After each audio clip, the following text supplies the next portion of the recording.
നമ്മളൊക്കെ വലിയ നബി സ്നേഹികളാണ്, നമ്മളൊക്കെ വലിയ മീലാദുൻ നബിന്റെ ആളുകളാണെന്നൊക്കെ പറഞ്ഞ് ആഘോഷിച്ച് നാട്ടിലൂടെ നടക്കുന്നവരെ, നിങ്ങൾക്ക് ചുണയുണ്ടെങ്കിൽ ധൈര്യമുണ്ടെങ്കിൽ പറയൂ, എത്ര സ്വഹാബിമാരുടെ പേരറിയാം, എത്ര സ്വഹാബിമാരുടെ ജീവിതത്തിന്റെ ചരിത്രത്തിന്റെ ഗുണപാഠങ്ങൾ അറിയാം. അതുകൊണ്ടാണ് നബി തങ്ങളെ സ്നേഹിച്ച സ്വഹാബിമാരുടെ കൂട്ടത്തിലെ ത്വൽഹത്ത് ഇബ്നു ഉബൈദില്ലാഹ് റളിയല്ലാഹു അൻഹു ജീവനേക്കാൾ സ്നേഹിച്ച ചരിത്രമുണ്ട്. ഉഹുദ് യുദ്ധത്തിൽ പങ്കെടുത്ത മഹാനാണവർ. ശത്രുക്കൾ നിരന്തരമായി മുകളിൽ നിന്ന് അമ്പെയ്യാൻ തുടങ്ങുകയാണ്. അവർക്ക് വേണ്ടത് നബിതങ്ങളെയായിരുന്നു. പക്ഷേ തന്റെ സ്വന്തം ശരീരം കൊണ്ട് നബിതങ്ങളുടെ മേലേക്ക് തറക്കാനിരിക്കുന്ന ഓരോ അമ്പുകളും നെഞ്ചേറ്റു വേടിച്ചവരായിരുന്നു ത്വൽഹത്ത് ഇബ്നു ഉബൈദില്ലാഹ് റളിയല്ലാഹു അൻഹു. നമ്മുടെ ശരീരത്തിൽ നമ്മുടെ പ്രവാചകന്റെ പേര് പറഞ്ഞ് എന്തെങ്കിലും പറ്റിയിട്ടുണ്ടോ? ഇല്ല. ജീവൻ കൊടുക്കുകയാണ്. 70ഓളം അമ്പുകളാണ് പ്രിയപ്പെട്ടവരെ ത്വൽഹത്ത് റളിയല്ലാഹു അൻഹുവിന്റെ പച്ച ശരീരത്തിൽ കണ്ടത്. ആർക്കു വേണ്ടിയാ? തന്റെ നേതാവിന്റെ മേൽ രക്തം വീഴാൻ പാടില്ല. എന്നെക്കാൾ, എന്റെ പ്രിയപ്പെട്ട കുടുംബത്തെക്കാൾ, എന്റെ മാതാപിതാക്കൾ, എനിക്ക് ഏറ്റവും പ്രിയപ്പെട്ടത് എന്റെ നേതാവ് റസൂൽ കരീം സല്ലല്ലാഹു അലൈഹി വസല്ലമ തങ്ങളാണ്. എന്നിട്ട് പറയാണ്, ഒരു ദിവസം യുദ്ധമെല്ലാം കഴിഞ്ഞ് പിന്നീട് സ്വഹാബത്തിനോട് പറഞ്ഞു കൊടുക്കുകയാണ്, മൻ സറഹു അയൻളുറ ഇലാ ഷഹീദിൻ യംശി അലാ വജ്ഹിൽ അർള്. സാധാരണഗതിയിൽ ഒരു മനുഷ്യനെ ഷഹീദ് എന്ന് വിളിക്കാൻ അയാൾ യുദ്ധത്തിൽ മരിക്കണം. എന്നാൽ ഇതാ നിങ്ങൾ കണ്ടോളൂ, നിങ്ങൾക്കാർക്കെങ്കിലും നടന്നുകൊണ്ട് പോകുന്ന ഒരു ഷഹീദിനെ കാണാൻ മോഹമുണ്ടോ? എങ്കിൽ നിങ്ങൾ നോക്കിക്കോളൂ, നോക്കിക്കോ, ത്വൽഹത്ത് ഇബ്നു ഉബൈദില്ലാഹ് ജീവിച്ചിരിപ്പുണ്ട്, പക്ഷേ നടന്നു പോകുന്ന ഒരു ഷഹീദാണെന്ന് റസൂൽ കരീം സല്ലല്ലാഹു അലൈഹി വസല്ലമ തങ്ങൾ പഠിപ്പിച്ചത്. ജീവിതത്തിൽ സ്നേഹം എന്താണെന്ന് ശരിക്കും അവർ കാണിച്ചു കൊടുക്കുകയാണ്. അത് കഴിഞ്ഞ് വേണമെങ്കിൽ നമുക്കൊന്നുകൂടെ ചേർത്ത് വെക്കാം. ബിലാൽ ഇബ്നു റവാഹ റളിയല്ലാഹു അൻഹു. ഇതൊന്നും പഠിക്കാതെ നമ്മളൊക്കെ മുസ്ലിമാണ്, നമ്മളൊക്കെ ഇതിന്റെ വലിയ നേതാവാണെന്ന് പറയുന്നതിൽ അർത്ഥമില്ല. ഇതൊന്നും ഒരു മാസത്തിൽ, ഒരു കൊല്ലത്തിൽ ഒരിക്കൽ പറയേണ്ട ചരിത്രങ്ങളല്ല. സാന്ദർഭികമായി ഓർമ്മപ്പെടുത്തട്ടെ, ബിലാൽ ഇബ്നു റവാഹ റളിയല്ലാഹു അൻഹു ഒരു കറുത്ത മനുഷ്യനായി, ഒരു കാലഘട്ടത്തിൽ ഒരു അടിമയായി കുത്തും മടിയും ചവിട്ടുമേറ്റ് ഒരു നീചമായ അവസ്ഥയിലേക്ക് കടന്നുപോയ വളരെ കരയേണ്ടുന്ന ചരിത്രമായ ബിലാൽ റളിയല്ലാഹു അൻഹുവിന്റെ ചരിത്രം അറിയാം. ഇസ്ലാമിലേക്ക് അങ്ങ് വരികയാണ്, ഇസ്ലാം സ്വീകരിക്കുകയാണ്, അല്ലാഹു അഹദ് എന്ന് ധീരയോദ്ധാവായി പ്രഖ്യാപിക്കുകയാണ്. ശരീരത്തിലെമ്പാടും മുറിവുകൾ ഏൽക്കുമ്പോഴും ഒരുപാട് മർദ്ദനങ്ങൾ ഏൽക്കുമ്പോഴും ദീനിനെ വിട്ടൊഴിയാൻ തയ്യാറായില്ല, മതത്തിനെ മാറ്റാൻ തയ്യാറായില്ല, പ്രവാചകനെ ധിക്കരിക്കാൻ തയ്യാറായില്ല. ഒരുപാട് മർദ്ദനങ്ങൾ സഹിച്ചതാ ഇസ്ലാം സ്വീകരിച്ചു. അവസാനം നബി സല്ലല്ലാഹു അലൈഹി വസല്ലമന്റെ മുഅദ്ദിനായി സുന്ദരമായ ബാങ്കുലി ശബ്ദം കൊണ്ട് ഇസ്ലാമിന് നേതൃത്വം കൊടുത്തു. ബാങ്ക് കൊണ്ട്, സുന്ദരമായ ശബ്ദം കൊണ്ടെന്ന് ഇസ്ലാമിനെ പ്രതിനിധീകരിച്ചു. ആ ബിലാൽ റളിയല്ലാഹു അൻഹു നബി തങ്ങളുടെ വഫാത്തങ്ങ് കഴിഞ്ഞു. വഫാത്തങ്ങ് കഴിഞ്ഞപ്പോ മദീന അതാ ശാന്തമാവുകയാണ്. ആ പള്ളിയിൽ ഇരുന്ന് ബാങ്ക് വിളിക്കാൻ എനിക്ക് കഴിയുന്നില്ലെന്ന് പറഞ്ഞു. എന്തേ? നേതാവ് ജീവിച്ചിരിപ്പില്ലാത്ത ഈ നാട്ടിൽ എന്റെ ശബ്ദം ഉയരാൻ എനിക്ക് കഴിയുന്നില്ല. അബൂബക്കർ സിദ്ദീഖ് റളിയല്ലാഹു അൻഹുവിനോട് സമ്മതം വാങ്ങി, ഞാൻ മദീനയിൽ നിന്ന് പോവാണ്, ഞാൻ ഇനി മദീനയിൽ നിൽക്കണില്ല, എനിക്കിവിടെ നിൽക്കാൻ കഴിയില്ല. എന്റെ നേതാവില്ലാത്ത, എന്റെ മുത്ത് ഹബീബ് സല്ലല്ലാഹു അലൈഹി വസല്ലം അല്ലാത്ത മദീനയിൽ ഞാൻ ഇനി എനിക്ക് നിൽക്കാൻ കഴിയുന്നില്ലെന്ന് പറഞ്ഞവിടുന്ന് അബൂബക്കർ റളിയല്ലാഹു അൻഹുവിന്റെ സമ്മതപ്രകാരം നാട് വിടുകയാണ്. കാലങ്ങൾ കുറച്ചുകൂടെ കഴിഞ്ഞു. പിന്നീട് ബാങ്ക് വിളിക്കാൻ കഴിഞ്ഞില്ല. പക്ഷെ ഉമർ റളിയല്ലാഹു അൻഹുവിന്റെ കാലത്ത് വീണ്ടും കൊതിയായി ജനങ്ങളൊക്കെ പറയാൻ തുടങ്ങി, ആ ബിലാലിന്റെ സുന്ദരമായ ശബ്ദമൊന്ന് കേൾക്കാൻ വല്ല വകുപ്പുമുണ്ടോ? ഉമർ റളിയല്ലാഹു അൻഹുവിന്റെ കാലത്ത് തിരിച്ചു വിളിച്ചു, വീണ്ടും മദീന പള്ളിയിലേക്ക് വരാൻ പറഞ്ഞു. നിങ്ങളുടെ ബാങ്ക് ഒന്ന് കേൾക്കാൻ വേണ്ടിയാണെന്ന് പറഞ്ഞ് ബാങ്ക് കൊടുപ്പിച്ചു. പക്ഷേ ആദ്യത്തെ വാചകങ്ങളൊക്കെ അങ്ങനെ പറഞ്ഞവസാനം അഷ്ഹദു അന്ന മുഹമ്മദർ റസൂലുള്ളാഹ്, ഈ പേരുച്ചരിക്കുന്ന നാമങ്ങ് പറയാൻ തുടങ്ങിയപ്പോഴത്തേക്ക് വിതുമ്പാൻ തുടങ്ങി. വാക്കുകൾ പൂർത്തിയാക്കാൻ കഴിയുന്നില്ല. എന്താണ് അവർ ചെയ്തത്? ഒരു നേതാവിനെ ഇത്രമാത്രം മകമഴിഞ്ഞ് സ്നേഹിച്ചു അവർ. ചുരുങ്ങിയ കൊല്ലം കൊണ്ട് മാത്രം ജീവിച്ചവർ പോലും. എത്രയെത്ര സംഭവങ്ങൾ നമുക്ക് പറയാം. ധീരനായ അലി ഇബ്നു അബീ ത്വാലിബ് റളിയല്ലാഹു അൻഹു നബിന്റെ മരുമകനായിരുന്നു. 4ാമത്തെ ഖലീഫയാണ്. സ്വർഗാവകാശികളുടെ പേര് രേഖപ്പെടുത്തിയതിൽ പെട്ടതാണല്ലോ. അലി റളിയല്ലാഹു അൻഹുവിനോട് ജനങ്ങൾ വന്ന് ചോദിക്കുകയാണ്, നിങ്ങളൊക്കെ നബിനെ എങ്ങനെയാ സ്നേഹിച്ചിരുന്നത്? ഞാൻ ഈ ശബ്ദം കേൾക്കുന്ന എല്ലാവരോടും പറയാണ്, നബിനെ സ്നേഹിക്കണില്ല എന്നോ സ്നേഹിക്കാൻ പാടില്ല എന്നോ ഒരൊറ്റ മനുഷ്യൻ ഇവിടെ പറയുന്നില്ല. കൃത്യമായി സംസാരം ശ്രദ്ധിക്കുക. പ്രവാചകനെ സ്നേഹിക്കണമെന്ന് 100 വട്ടം പറയും. അലി ഇബ്നു അബീ ത്വാലിബ് റളിയല്ലാഹു അൻഹുവിനോട് ചോദിക്കുകയാണ്, നിങ്ങൾ എങ്ങനെയാ സ്നേഹിച്ചിരുന്നത്?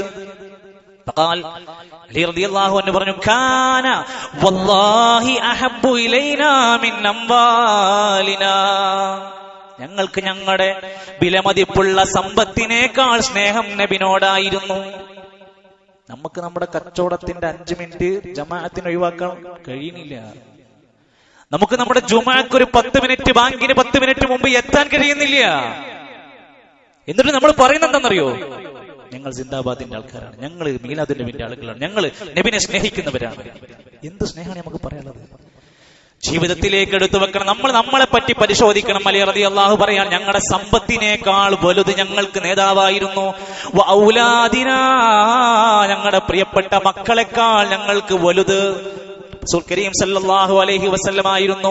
വാബായിനാ, ഞങ്ങളുടെ പിതാക്കന്മാരെക്കാളും, ഉമ്മഹാത്തിനാ, ഞങ്ങളുടെ ഉമ്മമാരെക്കാളും, വമിനൽ മാഇൽ ബാരിദി അലല്ലമഇ, ദാഹിച്ച് വലഞ്ഞ് ഞങ്ങൾ കയറി വരുമ്പോ കിട്ടുന്ന തണുത്ത വെള്ളത്തെക്കാളും ഞങ്ങൾക്കിഷ്ടം ഞങ്ങളുടെ റസൂൽ സല്ലല്ലാഹു അലൈഹി വസല്ലമനോടായിരുന്നു. ഇതൊക്കെ വിലപ്പെട്ടതാണ്. പക്ഷെ അതിനേക്കാൾ ഏറെ സ്ഥാനം ജീവിതത്തിന്റെ എല്ലാ മേഖലയിലും ഉണ്ടായിരുന്നു. ആ സ്നേഹത്തിന്റെ ഭാഗത്തേക്കാണ് നമ്മൾ വരേണ്ടത്. പക്ഷേ സുഹൃത്തുക്കളെ, ഇതൊക്കെ സഹാബിമാരുടെ ചരിത്രം പറയുമ്പോൾ നമ്മൾ മനസ്സിലാക്കണം, അവരുടെ കൂടെ നബി തങ്ങൾ ജീവിച്ചിരിപ്പുള്ള കാലായിരുന്നു. അന്നവർക്ക് ഇങ്ങനെയൊക്കെ ചെയ്യാൻ അവസരം ഉണ്ടായിരുന്നു. ഇന്ന് ഞാനും നിങ്ങൾ ഇവിടെ ജീവിക്കുമ്പോൾ നമുക്കിടയിൽ ആ നേതാവില്ലല്ലോ. അപ്പൊ നമ്മൾ എങ്ങനെയാ സ്നേഹിക്കേണ്ടത്? സഹോദരന്മാരെ, ഉലമാക്കന്മാർ ഇത് രേഖപ്പെടുത്തി പറഞ്ഞ് പഠിപ്പിച്ചിട്ടുണ്ട്. പ്രവാചക സ്നേഹത്തിന്റെ യഥാർത്ഥ രൂപം എന്ന് പറഞ്ഞാൽ നബിനെ ശരിക്കൊന്ന് വിശ്വസിക്കലാണ്. നല്ല നബിയിലൊരു പൂർണ്ണമായ വിശ്വാസം വേണം. ഇന്നമൽ മുഅ്മിനൂന അല്ലദീന ആമനൂ ബില്ലാഹി വറസൂലിഹി, തീർച്ചയായും സത്യവിശ്വാസികൾ എന്ന് പറഞ്ഞാൽ അല്ലാഹുവിലും റസൂലിലും ശരിക്ക് വിശ്വസിച്ചവരാണ്. അല്ലാഹ് പോരാ, റസൂലിലും വിശ്വസിച്ചവരാണ്. സുമ്മലം യർതാബു, പിന്നെ സംശയിക്കാത്തവരാണ്. ആരെങ്കിലും എന്തെങ്കിലും നിരീശ്വര നിർമ്മതവാദികൾ കൊണ്ടുവന്ന് തരുന്ന കള്ള ഹദീസുകൾ കേട്ടിട്ട് പിന്നെ ആകെ കൂടി സംശയം നടിച്ച് ദീനൊഴിവാക്കുന്നവരെല്ലാം സുമ്മലം യർതാബു, നന്നായി പഠിച്ച് വിശ്വസിച്ചിട്ട് പിന്നെ സംശയിക്കാത്തവരാണ്. വജാഹദു ബിഅംവാലിഹിം വഅൻഫുസിഹിം ഫീ സബീലില്ലാ, പിന്നീട് അല്ലാഹുവിന്റെ മാർഗത്തിൽ ശരീരം കൊണ്ട് സമ്പത്ത് കൊണ്ട് ജിഹാദ് നടത്തുന്നവരാണ്. ഉലൈക ഹുമുസ് സാദിഖൂൻ, അവരാണ് സത്യസന്ധന്മാർ. അതുകൊണ്ട് ആ പ്രവാചകരുമായി ബന്ധപ്പെട്ട എല്ലാ കാര്യങ്ങളും, പ്രവാചകനാണെന്നത്, നബിതങ്ങൾക്കുള്ള മുഅ്ജിസത്ത്, നബിതങ്ങളുടെ സംസാരങ്ങൾ, നബിതങ്ങളുടെ ജീവചരിത്രങ്ങൾ, അതിനെ ഉൾക്കൊള്ളാൻ അംഗീകരിക്കാൻ സാധ്യമാകണം. നബി സല്ലല്ലാഹു അലൈഹി വസല്ലമയുടെ മുഅ്ജിസത്താണ് ഇസ്റാ മിഅ്റാജ് സംഭവം നടന്നു. പലർക്കും അത് വിശ്വസിക്കാൻ കഴിയുന്നില്ല. ചന്ദ്രൻ പിളർന്ന സംഭവം കാണിച്ചു കൊടുത്തു, പലർക്കും വിശ്വസിക്കാൻ കഴിയുന്നില്ല. ഒട്ടകം നബിയോട് സംസാരിച്ചു, മരം നബിയോട് സംസാരിച്ചു, ഈന്തപ്പന നബിക്ക് തണലിട്ട് കൊടുത്ത സംഭവങ്ങളുണ്ട്. അപ്പൊ ആളുകൾ ചോദിക്കുക, മരം സംസാരിക്കേ, ഒട്ടകം സംസാരിക്കേ? അതൊന്നും എനിക്ക് ഉൾക്കൊള്ളാൻ കഴിയില്ല. എന്റെ ബുദ്ധി കൊണ്ട് എനിക്ക് അംഗീകരിക്കാൻ പറ്റൂല. ഇവനൊന്നും പ്രവാചക വിശ്വാസത്തിന്റെ പൂർണ്ണതയ്ക്ക് എത്തിയിട്ടില്ല. നിന്റെ ഇത്ര പോന്ന ബുദ്ധി കൊണ്ടൊന്നും അല്ലടോ പ്രവാചകന്റെ ചരിത്രം നീ വിശ്വസിക്കേണ്ടത്. വഹീന്റെ അടിസ്ഥാനത്തിലാണ് നബിതങ്ങൾ സംസാരിക്കുന്നത്. അത് ഉൾക്കൊള്ളാൻ, വിശ്വസിക്കാനുള്ള കരുത്തുണ്ടാവണം. അവനെയാണ് മുഅ്മിനെന്ന് വിളിക്കുന്നത്. തനിക്ക് ഇഷ്ടമുള്ളത് വിശ്വസിക്കുന്നവനല്ല.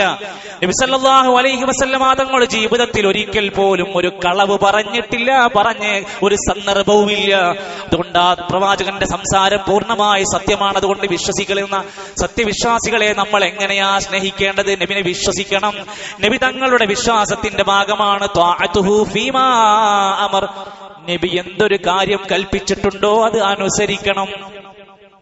ഇതൊന്നുമില്ലാതെ സ്നേഹം ഉണ്ടാവില്ല. നബി തങ്ങൾ പറഞ്ഞ ഒരു കൽപ്പനയും അനുസരിക്കാതെ നടക്കുന്ന മനുഷ്യർക്ക് എങ്ങനെയാ സ്നേഹം ഉണ്ടെന്ന് പറയാൻ കഴിയുക? പ്രവാചകർ പഠിപ്പിച്ച കാര്യങ്ങളെ അനുസരിക്കാൻ സാധിക്കണം. തസ്ദീഖുഹു ഫീമാ ഖബർ, പ്രവാചകർ പറഞ്ഞ കാര്യങ്ങൾ സത്യമാണെന്ന് അംഗീകരിക്കണം. വജ്തിനാബു മാ നഹാ അൻഹു, നബി തങ്ങൾ എന്തൊക്കെ വിരോധിച്ചോ അതൊക്കെ ഒഴിവാക്കണം. പലിശ ഒഴിവാക്കിയവനാണ് പ്രവാചക സ്നേഹി. മദ്യപാനം ഒഴിവാക്കിയവനാണ് പ്രവാചക സ്നേഹി. ജീവിതത്തിന്റെ വിവിധ ഘട്ടങ്ങളിൽ സംഭവിക്കുന്ന തെറ്റുകളെ ഓർത്തുകൊണ്ട് നീ ഏതെങ്കിലും ഹറാമിൽ നിന്ന് മാറി നിന്നാൽ അള്ളാഹു നിനക്ക് അതിനേക്കാൾ ഖൈറായത് നൽകുമെന്നാണ് നബി സല്ലല്ലാഹു അലൈഹി വസല്ലം പഠിപ്പിച്ചത്. അതുകൊണ്ട് മുഴുവൻ സകല തിന്മകളോടും പ്രവാചക സ്നേഹികൾ വിട പറയുമ്പോഴാണ് മുഅ്മിനാകുന്നത്. വസജറവ അല്ലാ യഅബുദല്ലാഹ ഇല്ലാ ബിമാ ശറഅ, നബി പഠിപ്പിച്ചതായ മാർഗത്തിലാണ് ശർആയി മതമായി അള്ളാഹനെ ആരാധിക്കേണ്ടത്. പ്രവാചകർ പഠിപ്പിച്ച പോലെ ദീനിന്റെ ആരാധനകളിലേക്ക് കടന്നു വരണം. എന്നിട്ട് ആ പ്രവാചകരെ പിൻപറ്റാൻ നമുക്ക് സാധ്യമാകണം. നല്ല വിശ്വാസം വേണം, നല്ല ഇത്തിബാ വേണം. ഈ വാക്ക് നമ്മൾ പഠിച്ചു വെച്ചാൽ മതി. ഇത്തിബാ വേണം. നബി സല്ലല്ലാഹു അലൈഹി വസല്ലമനെ ജീവിതത്തിൽ പകർത്തണം, പിൻപറ്റണം. അവനാണ് വിശ്വാസം, അവരാണ് യഥാർത്ഥ സ്നേഹത്തിന്റെ ആളുകൾ. അള്ളാഹുവിന്റെ ഖുർആനിന്റെ അഅറാഫ് സൂറത്ത് പറയാ, ഫസഅക്തുബുഹാ ലില്ലദീന യത്തഖൂൻ. അള്ളാഹു അവന്റെ കാരുണ്യം രേഖപ്പെടുത്തുന്നുണ്ട്. അള്ളാഹുവിന്റെ കാരുണ്യം നേടിയെടുക്കാൻ പറ്റുന്നവരാണ് യത്തഖൂന, തഖ്വ പാലിക്കുന്നവർ. വയുതൂന സകാത്ത്, സകാത്ത് കൊടുക്കുന്ന ആളുകൾക്ക്. വല്ലദീനഹും ബിആയാതിനാ യുഅ്മിനൂൻ, അള്ളാഹുവിന്റെ ദൃഷ്ടാന്തങ്ങളിൽ അടിയുറച്ച് വിശ്വസിക്കുന്നവർക്ക് അള്ളാഹുവിന്റെ റഹ്മത്തുണ്ട്. പിന്നെ ആർക്കാ? അല്ലദീന യത്തബിഊന റസൂലൻ നബിയൽ ഉമ്മിയ, നിരക്ഷരനായ റസൂലായ നബിയായ പ്രവാചകരെ ശരിക്ക് പിൻപറ്റുന്ന ആളുകൾക്ക് അള്ളാഹുവിന്റെ കാരുണ്യമുണ്ട്. ആ പ്രവാചകനെ പിൻപറ്റൽ വലിയ കാര്യമാണ്. എന്താ പിൻപറ്റുക? അതുപോലെ അനുസരിച്ച് ആ മാതൃകയുണ്ടാക്കുക. നമുക്ക് അള്ളാഹിനെ സ്നേഹിക്കണോ? ഖുൽ ഇൻ കുൻതും തുഹിബ്ബൂനല്ലാഹ്, നിങ്ങൾക്ക് അള്ളാഹുവിനോട് ഇഷ്ടമുണ്ടെങ്കിൽ, നിങ്ങൾ അള്ളാഹിനെ സ്നേഹിക്കുന്നുവെങ്കിൽ എന്താ? ഫത്തബിഊനി, നിങ്ങൾ എന്നെ പിൻപറ്റണം. അതേതാ പറഞ്ഞത്? ആ നന്മകളും തിന്മയുടെയും വിഷയത്തിൽ ഇസ്ലാം പഠിപ്പിച്ച, പ്രവാചകർ പഠിപ്പിച്ച മാർഗത്തെ പിൻപറ്റാൻ സാധിക്കണം. യുഹിബ്ബുകുമുല്ലാഹ്, എങ്കിൽ അള്ളാഹു നിങ്ങളെ സ്നേഹിക്കും. അള്ളാഹ് നമ്മളെ സ്നേഹിക്കാനുള്ള നിബന്ധന, നിങ്ങൾ അള്ളാഹുവിനെ സ്നേഹിക്കുന്നുവെങ്കിലൊക്കെ പ്രവാചകരെ ഇത്തിബാ ചെയ്യണം. അതൊരു നല്ലൊരു വാക്കാണ്. എന്തുകൊണ്ടാ? നമ്മൾ ഒരാളെ സ്നേഹിക്കുന്നുവെങ്കിൽ ആ മനുഷ്യൻ പറയുന്ന ഏതൊരു കാര്യമാണെങ്കിലും നമ്മൾ അനുസരിച്ചുകൊണ്ടാണ് സ്നേഹിക്കുക. ഒരു മനുഷ്യൻ പറയുന്ന മുഴുവൻ കാര്യങ്ങളും എതിർത്ത് സംസാരിച്ച് ചെയ്യാതെ മാറി നിന്നിട്ട് ഒരാൾ പറയണം എനിക്ക് അയാളോട് ഭയങ്കര സ്നേഹമാണെന്ന് പറഞ്ഞാൽ നമ്മൾ പറയും നീ പറയുന്നത് നുണയാണ്. ഇമാം ഷാഫിഈ റഹ്മത്തുള്ളാഹി അലൈഹി പറഞ്ഞ വാക്കുകൾ ചേർത്ത് വെച്ചോ. ലൗ കാന ഹുബ്ബുക സാദിഖൻ ലഅതഅതഹു ഇന്നൽ മുഹിബ്ബ ലിമൻ യുഹിബ്ബു മുതീഉ. ലൗ കാന ഹുബ്ബുക സാദിഖൻ, നീ ആത്മാർത്ഥമായി സ്നേഹിക്കുന്ന ഒരാളാണെങ്കിൽ ലഅതഅതഹു, ആ നബി പറഞ്ഞതൊക്കെ നീ അനുസരിക്കും. ഇന്നൽ മുഹിബ്ബ ലിമൻ യുഹിബ്ബു മുതീഉ, ഇഷ്ടപ്പെടുന്നവൻ ആരെയാണോ ഇഷ്ടപ്പെടുന്നത് അയാളെ അനുസരിക്കുന്നവനായിരിക്കും. നബിതങ്ങൾ താടി വെക്കാൻ പറഞ്ഞു, താടി വെക്കുന്നവനോ സ്നേഹിക്കണം. നബിതങ്ങൾ പള്ളിയിൽ ജമാഅത്തിന് വരാൻ പറഞ്ഞു, പോകുന്നവൻ നബിനെ സ്നേഹിക്കുകയാണ്. ദിക്റുകളും സലാത്തുകളും അടക്കമുള്ള ഓരോ നന്മകൾ എണ്ണി പറഞ്ഞു. ഭാര്യയോട് ഭർത്താവിനോട് മാന്യമായി പെരുമാറാൻ പഠിപ്പിച്ചു. കളവ് പറയരുതെന്ന് പറഞ്ഞു. ഏഷണി പരദൂഷണങ്ങൾ ഒഴിവാക്കണമെന്ന് പറഞ്ഞു. ഇങ്ങനെ നബി പറഞ്ഞ കൽപ്പന അനുസരിക്കുന്നതോടെ നമ്മൾ നബിനെ സ്നേഹിക്കുന്ന ആളായി മാറി.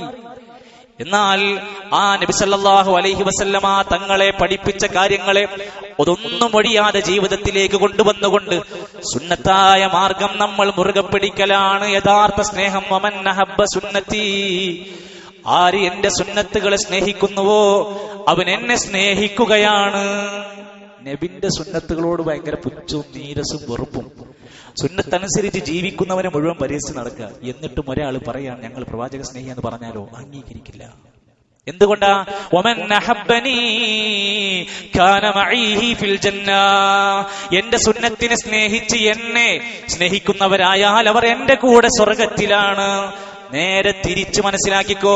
ഫമൻ റഗിബ അൻ സുന്നതി, എന്റെ സുന്നത്തിനെതിരായിട്ട് ആരെങ്കിലും നീങ്ങിയാൽ ഫലൈസ മിന്നി, അവൻ എന്നിൽപ്പെട്ടവനല്ല.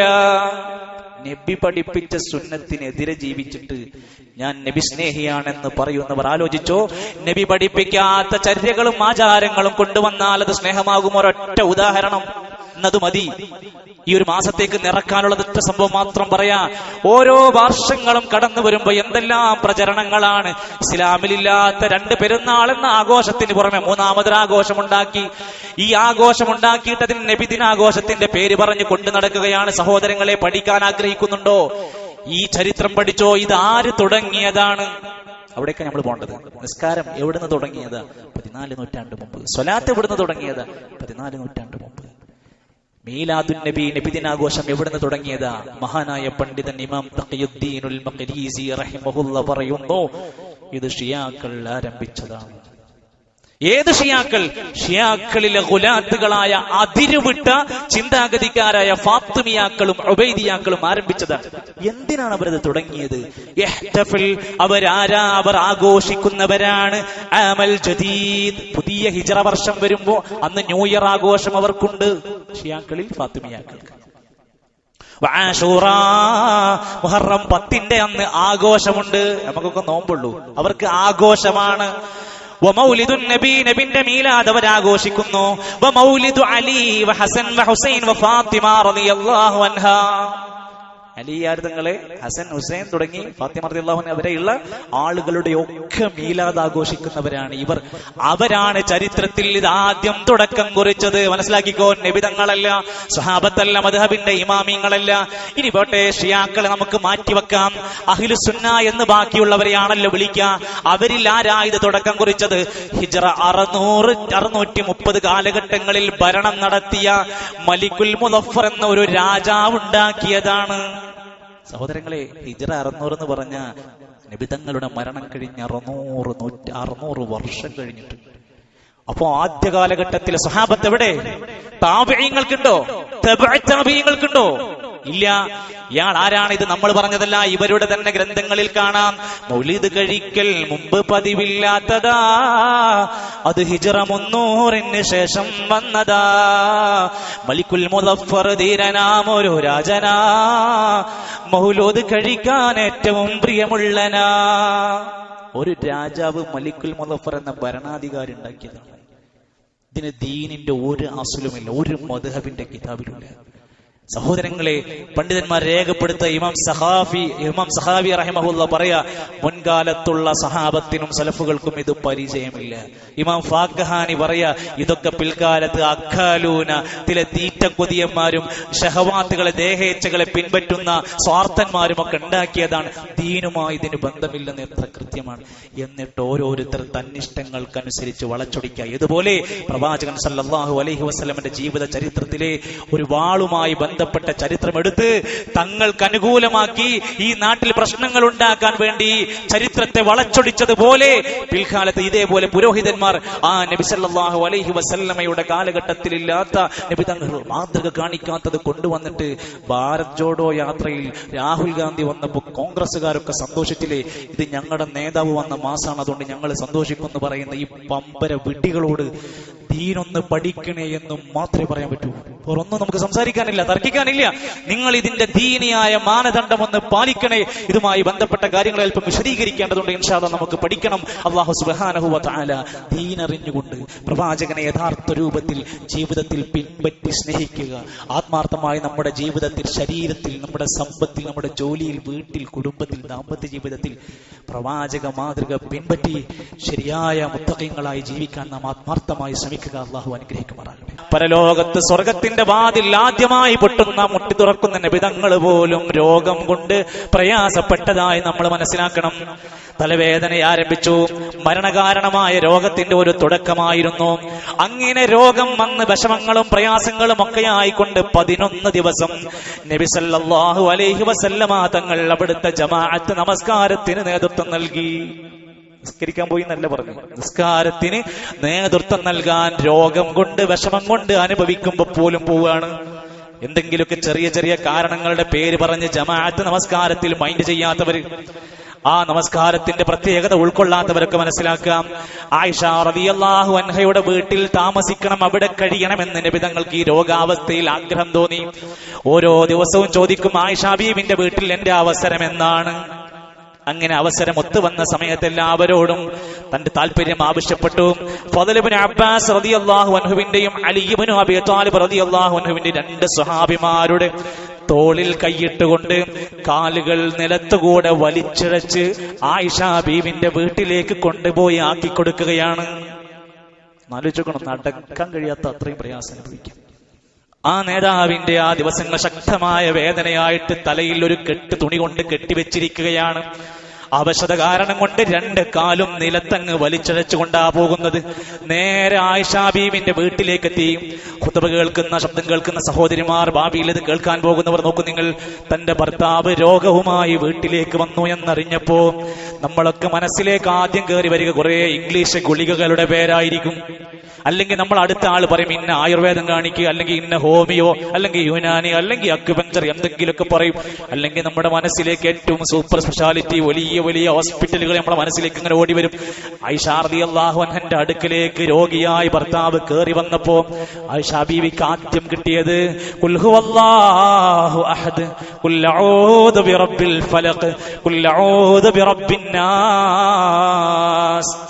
ഇതെത്ര പേര് ചികിത്സിച്ചിട്ടുണ്ട്? മറ്റൊന്നും വേണ്ടാന്നല്ലേ പറയണത്? മതപരമായ ചികിത്സ നമ്മളൊക്കെ ഒഴിവാക്കി വെച്ചിരിക്കുകയാണോ?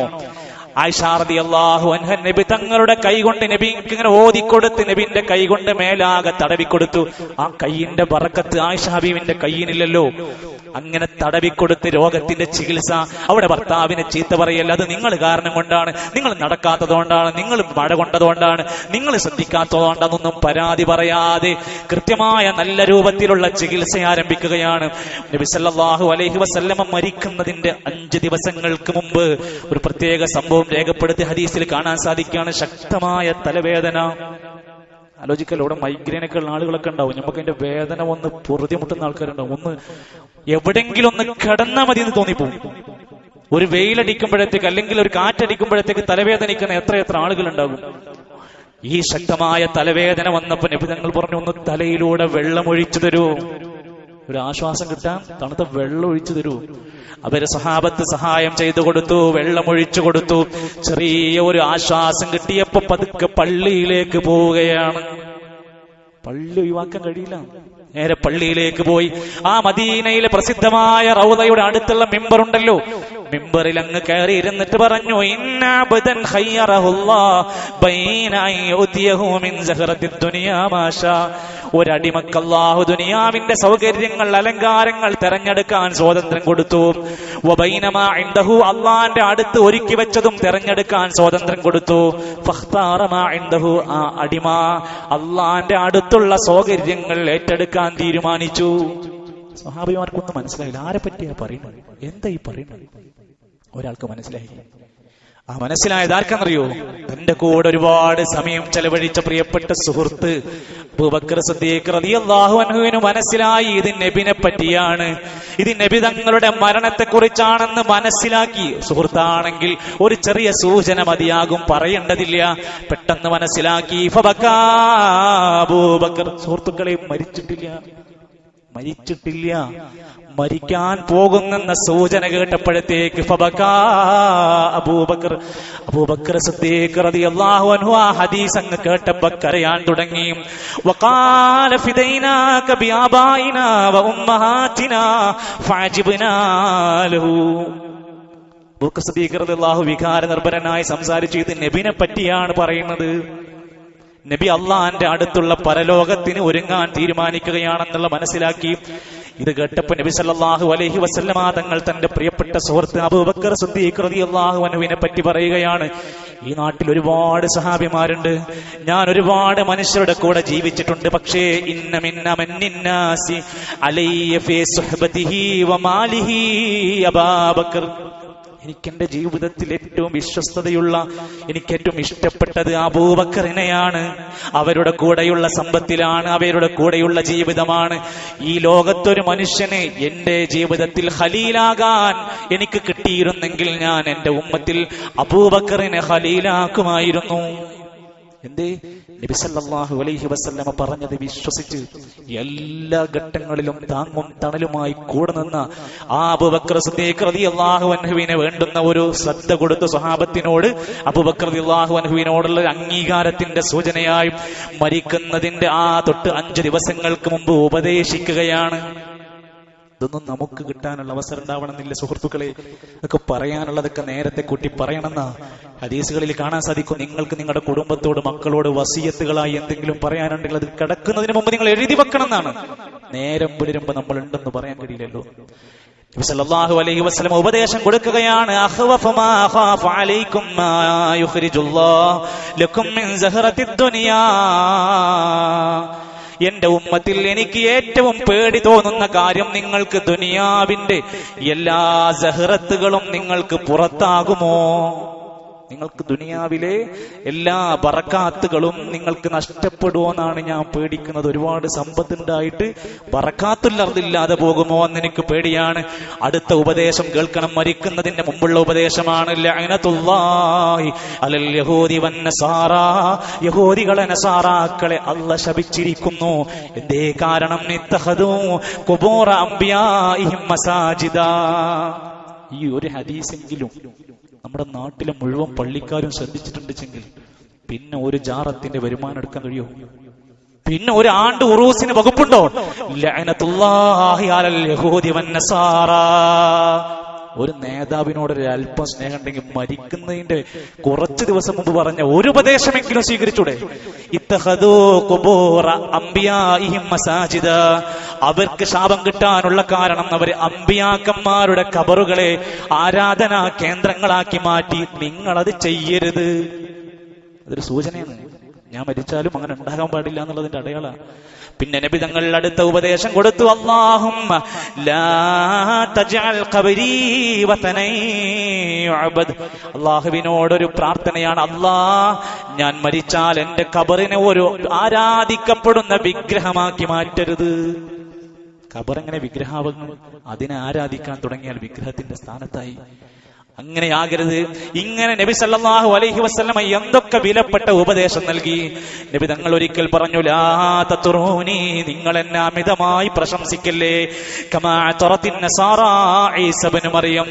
ഈസ ഇബ്നു മറിയം അലൈഹിസ്സലാമിനെ അവിടുത്തെ ജനങ്ങൾ അതാ പ്രശംസിച്ച് വാനോളം പുകഴ്ത്തി ദൈവപുത്രനാക്കി അവതരിപ്പിച്ച പോലെ നിങ്ങൾ എന്റെ പേരിൽ അമിതമായ പ്രശംസയുണ്ടാകരുതേ.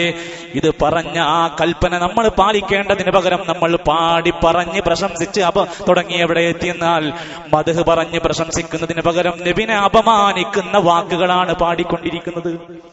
ഇന്ന് നാളേക്ക് അങ്ങാടിയിലൂടെ മൈക്ക് വെച്ച് നമ്മൾ കേൾക്കുന്ന വാക്കുകൾ നിങ്ങൾ അർത്ഥം വെച്ച് പഠിക്കണം. അർത്ഥം വെച്ച് നിങ്ങൾ ഗൂഗിൾ ട്രാൻസ്ലേഷൻ എടുത്തിട്ടൊന്ന് വെറുതെ നിങ്ങൾ സ്വയം പഠിച്ചോ. എന്നെ മറ്റൊരാൾ പറ്റിച്ചു തോന്നണ്ടല്ലോ.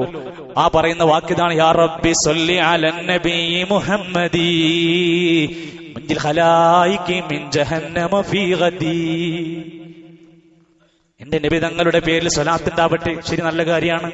പിന്നെ മുൻജിൽ ഖലായികി മിൻ ജഹന്നമ ഫീ ഗദി. നാളെ പരലോകത്തുനിന്ന് നരകത്തിൽ നിന്ന് ഞങ്ങളെ രക്ഷിക്കുന്ന നബിയേ. നമ്മളെല്ലാരും നരകത്തുനിന്ന് രക്ഷ കിട്ടാൻ വേണ്ടിയിട്ട് പ്രാർത്ഥിക്കല് അല്ലാഹുമ്മ അജിർനി മിനന്നാർ. അല്ലാഹ് ഞങ്ങളെ നരകത്തുനിന്ന് രക്ഷിക്കണം. ഈ വാക്കെന്താ? നരകത്തുനിന്ന് ഞങ്ങളെ രക്ഷിക്കുന്ന നബിയേ. ഇത് പ്രശംസയാണോ അപമാനിക്കലാണോ? അത് കഴിഞ്ഞാൽ കാണാം, സല്ലി റബ്ബൽ ആലമീന അലാ സയ്യിദിൽ കൗനൈനി വസ്സുറുജി ഇന്ന ബൈതൻ അൻത സാകിനുഹു ലൈസ മുഹ്താജൻ ഇലസ്സുറുജി. കേൾക്കുമ്പോ നല്ല അറബി വാക്കുകളായതുകൊണ്ട് നമുക്ക് ഭയങ്കര രസം തോന്നും. അത് കഴിഞ്ഞിട്ട് അൻത മുൻജീനാ മിനൽ ഹറഖി മിൻ ലഹീബിൻ നാരി വൽ അജജി. നിങ്ങളാണ് നബിയെ ഞങ്ങളെ ആളിക്കത്തുന്ന നരകത്തിന്റെ തീജ്വാലയിൽ നിന്ന് രക്ഷിക്കുന്നത്. ഫാത്തിമ ബിനോട് എന്താ പറഞ്ഞേ? ഫാത്തിമ, നീ നിന്റെ തടിനെ നരകത്തുനിന്ന് രക്ഷിക്കണട്ടോ, എനിക്ക് പറ്റൂല. ഇവിടെ എന്താ പറഞ്ഞത്? നിങ്ങൾ രക്ഷിക്കും.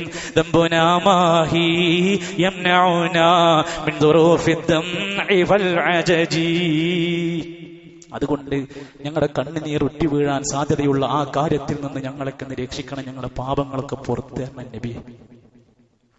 അശ്റഖൽ ബദർ മൗജൂദ്. യാ നബി സലാം അലൈക്കും, യാ റസൂൽ സലാം അലൈക്കും. നല്ലതാ. യാ വലിയൽ ഹസനാതി യാ റഫീഅദ് ദറജാതി. അങ്ങനെ പറഞ്ഞിട്ട് തുടങ്ങിയിട്ട് ഇടയെ കൂടെ ഫിറ്റ് ചെയ്യാണ് ചെയ്യുക.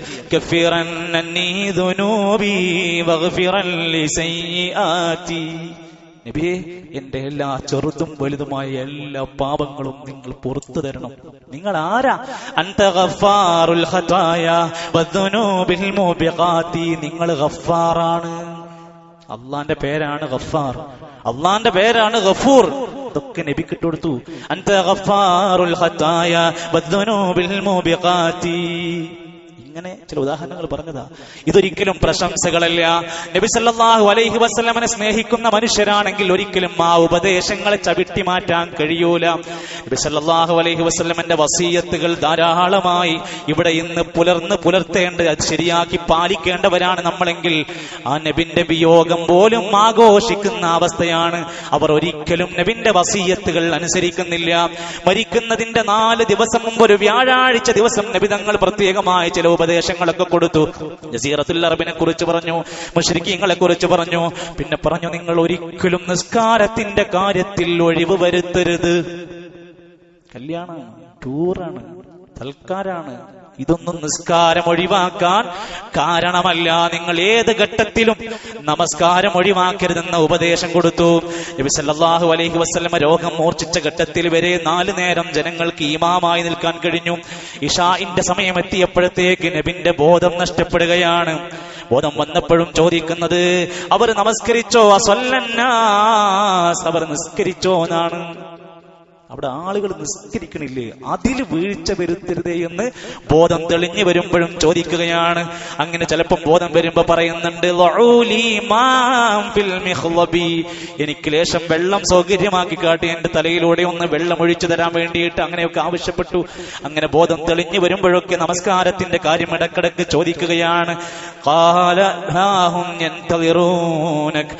അവര് നിങ്ങൾ വരും എന്ന പ്രതീക്ഷയിൽ, നിങ്ങൾ ഇമാമ് നിൽക്കുമെന്ന പ്രതീക്ഷയിൽ കാത്തിരിക്കുകയാണ്. എത്താൻ കഴിഞ്ഞില്ല. അപ്പോഴാണ് നബി സല്ലല്ലാഹു അലൈഹി വസല്ലം അബൂബക്കറിനോട് ഇമാമ് നിൽക്കാൻ പറയേ, എന്നിട്ട് അവിടെ നമസ്കാരം ആരംഭിക്കാൻ പറഞ്ഞു. ഇങ്ങനെ അതൊക്കെ കൃത്യമായി രേഖപ്പെടുത്തപ്പെട്ട ചരിത്രം, ഓരോ ദിവസങ്ങളിൽ നടന്ന ചരിത്രമുണ്ട്. ചുരുക്കി പറയാം, ഇത്ര വ്യക്തമായി പ്രവാചകന്റെ മരണം പറഞ്ഞിട്ടും ഇത്ര വ്യക്തമായ ഒരു സൂചന പോലും ഇല്ലാത്ത ജനനത്തെപ്പറ്റി മാത്രമാണ് അവര് സംസാരിക്കുന്നത്. ജനങ്ങൾ ഈ മരണം നടന്നതിന്റെ തലേ ദിവസം ഒരു ഞായറാഴ്ച നബി തങ്ങളുടെ ചരിത്രത്തിലെ അമൂല്യമായ ചില സംഭവങ്ങൾ പറയാ. ഒരാള് മരണത്തിന്റെ സൂചനകൾ വരുമ്പോ എത്രമാത്രം ഒരുങ്ങണമെന്നതിന്റെ അടയാളം, തന്റെ കീഴിലുണ്ടായിരുന്ന അടിമകളെ മുഴുവൻ അന്ന് മോചിപ്പിച്ചു. തന്റെ കീഴിലുള്ള അടിമകളെ മുഴുവൻ അന്ന് മുതൽ സ്വതന്ത്രമാക്കിപ്പെട്ടു. പിന്നെ കയ്യിലാകെയുണ്ടായിരുന്നത് 7 ദീനാറായിരുന്നു. 7 ദീനാറ് ദാനം ചെയ്തു. വയ്യാതെ സുഖമില്ലാതെ കിടക്കണ, ഇനെന്ത് ദീനാർ? കയ്യിലുണ്ടായിരുന്ന ആകെയുള്ള സമ്പത്ത് അങ്ങ് ദാനം ചെയ്തു. കോടികൾ കയ്യിൽ പിടിച്ച് ലക്ഷങ്ങൾ എണ്ണി നോക്കി, അക്കൗണ്ടിലെ തന്റെ പണത്തിന്റെ സുഖം ഇങ്ങനെ നുകർന്നുകൊണ്ടിരിക്കുന്ന പ്രിയപ്പെട്ടവരെ, നമ്മുടെ നേതാവ് മരിക്കുന്നതിന്റെ മുമ്പ് ആകെ അവസാനമായി കയ്യിലുണ്ടായിരുന്ന 7 ദീനാറ് പോലും എങ്ങനെയെങ്കിലും ദാനം ചെയ്ത് പ്രതിഫലം വാരിക്കൂട്ടാൻ കൊതുക്കുകയാണ്. നമ്മളൊക്കെ എവിടെയെന്ന് ചിന്തിച്ചുകൂടാ. എത്രയോ വാപ്പമാർ ഒരുപാട് സമ്പത്തുണ്ടാക്കി അവസാനം മരണശേഷം മക്കൾ കോടതിയിലാണ്. ഈ പണത്തിന്റെ പേരിൽ ഇന്ന് വരെ ഒരു ഇടപാടിൽ ഒരു കുടുംബ വിഷയത്തിൽ സംസാരിക്കേണ്ടി വന്നു.